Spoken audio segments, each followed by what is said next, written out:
Sveiki visiem! Šodien atkal gribu padalīties ar to, kas ir tēta mīlestība, mūsu debes tēva mīlestība. Es viņam uzdodu šo jautājumu, tas ir vissvarīgākais, kas var būt. Nav cita jautājuma. Principā mums nav jābūt citam nemaz jautājumu, kā tikai viņam jautāt, kas ir mīlēt. Jo neviens neaizies uz debesis, es tā saprotu. Aizies uz debesis, protams, bet būs grūtāk varbūt to darīt, jo mīlestība ir pilnīga. Viņa mūs piepilda ar visu, kas ir mums nepieciešams. Un es uzdodu šo jautājumu tēvam. Viņš man iedeva tādu nelielu atklāsmi. Kas ir mīlestība?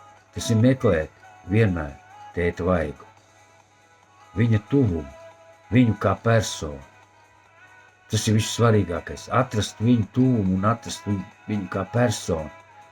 Un tur ir šī mīlestība.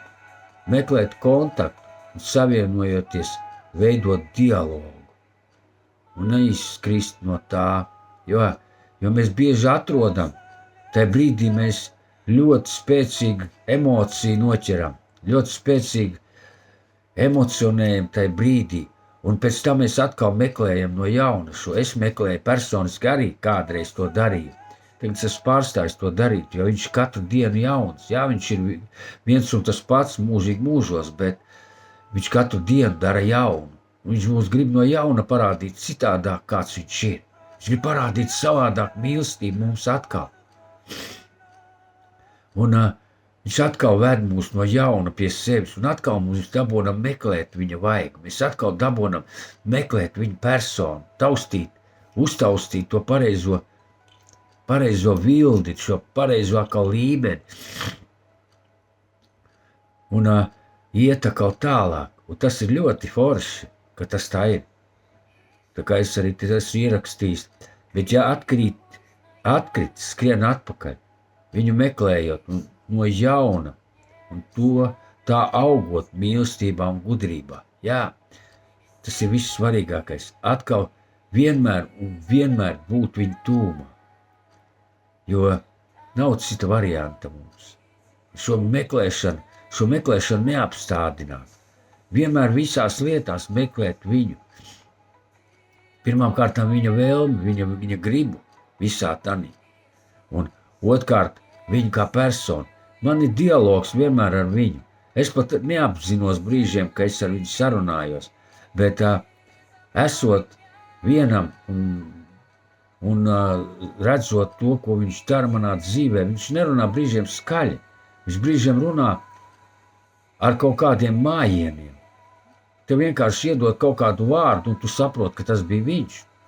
Viņš ir līdzās man vienmēr. Tad, kad es kaut ko daru, viņš dod šos mājienus. Viņš dod šos konkrētus kaut kādus teikumus. Tas ir tik brīnišķīgi, ja viņam patīk piedalīties visā, kas ir ar mums, ko mēs darām.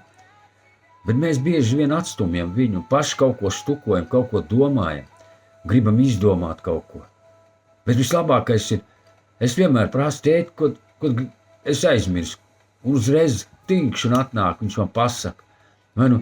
Es nezinu, kā man izdarīt. Un atnāk kaut kāda ideja forša. Atkal kaut ko daru, atkal kaut ko darbojos. Un atkal kaut kas nesanāk, kaut kas neizdodas. Es apstājos, atkal domāju. Saku, tēti, palīdzi. Un viņš atkal iedod kaut kādu ideju, iedod kaut kādu lietu, ko es vispār nebiju domājis. Tā ir tik forši. Tas tik brīnišķīgi, ka var sajust viņu šo tūmu. Un to mēs varam sasniegt rīta lūkšanās. Es vismaz lūdzos no rītiem un agri no rīta. Un tas ir tik brīnišķīgi. Un viņš arī aicina katru, es noslēdzu derību ar viņu. Un tas ir tik brīnišķīgi noslēdz šo derību arī ar tēvu, ka tu mēģināsi darīt. Bet mēs esam cilvēki, mēs kļūdamies un kļūdīsimies. Bet viņš var palīdzēt, caur svēto garu, protams, Jēzus vārdā. Un viņš nāk, viņš modina tajā brīdī, kad tu esi noslēdzis ar viņu šo derību, teicis, es gribu celties tikos un tikos, palīdzi man to izdarīt, jo es pats to nespēju. Un viņa mīlestība tev tā maigi pieskarās. Es uzlieku telefonu. Protams, es jau esmu pieredzis tik tālu, ka viņš man neceļ. Tu esi ceļ man brīžiem, jā, bet Es jau mūstos iepriekš, esmu tādā pusmiegā jau. Tagad jau noskan telefons vai noskan zvans, es jau esmu augšā. Un brīžiem tā negribās, bet viņš arī māk mūs pamudināt to darīt. Tas tik brīnišķīgi, bet šīs te savstarpējais tūms ir tik foršs, un tā ir mīlestība. Atkal savu mīlestības paveic tas ir. Un es pateicos viņam, novēl katram no mums tuvoties viņam, meklēt viņa vaigu, meklēt šo kontaktu ar viņu un atrast man un tev personisko kontaktu ar viņu, šo atslēgu, šajā atslēgu caurumā, kas ir tava un man tūms, ar kuru mēs pievelkam savu tēvu, kurš tēvs pievelk pie mums, jo nevis tēvs velk pie sevis, bet mēs viņu pie sevis velkam, kā bērni viņi. Jo, ka bērns mīl savus vecākus, viņš viņus pievelk sev. Un tāpēc es novēlu katram tiešām atrast viņa vaigu un būt ar viņu vienmēr. Un nepazaudēt šo mīlestību. Un ja es atradu turēt to kā zeltu un sudrabu, es svētīju.